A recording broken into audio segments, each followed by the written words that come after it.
Pemirsa, wartawan Aceh Timur berharap pemberian vaksin COVID-19 tidak hanya diprioritaskan bagi tenaga medis dan TNI Polri, namun juga untuk wartawan yang merupakan garda terdepan.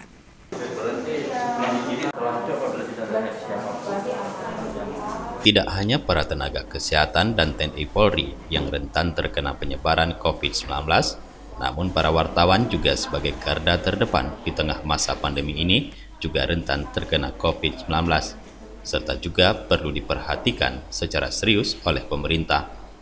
Ilyas Ismail, salah satu wartawan Aceh Timur di sela pelaksanaan vaksin perdana mengatakan, wartawan bekerja tanpa batas waktu dan tanpa batas pandemi. Menurutnya di tengah masa pandemi pun mereka dituntut untuk mencari sumber berita dan itu penuh resiko. Ilyas berharap vaksin juga harus diprioritaskan bagi wartawan demi keselamatan dalam bertugas. Ya, kita melihat bagaimana hari ini para pejabat Forkopimda Kabupaten Aceh Timur divaksin. Tentunya kami dari awak media atau rekan-rekan media ini sangat berefek langsung dengan pandemi COVID-19 yang sudah berlangsung setahun ini. Saya pikir kami tidak peduli di masa COVID ini, kami harus meliput, kami harus kemana-mana, tentunya untuk safety kami sendiri. Ya juga harus ikut divaksin.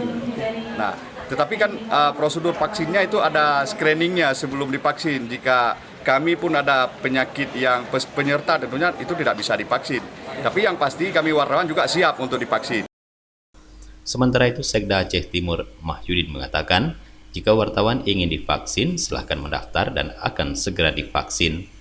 Untuk divaksinasi, negara juga tujuannya melindungi seluruh tumpah darah dan tanah air.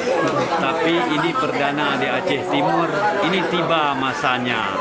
Semua akan dapat, tinggal menunggu gilirannya. Kepada wartawan yang ingin divaksin itu bagaimana nanti langkah selanjutnya, Pak? Ya, kalau yang akan setelah vaksin itu tersedia, itu tetap vaksin wartawan, Pak? ya. Menurutnya, pelaksanaan vaksinasi akan dilakukan secara bertahap, semua mendapatkan vaksin termasuk wartawan, namun tinggal tunggu waktunya tiba. Dari Aceh Timur, Tim Liputan Aceh TV melaporkan.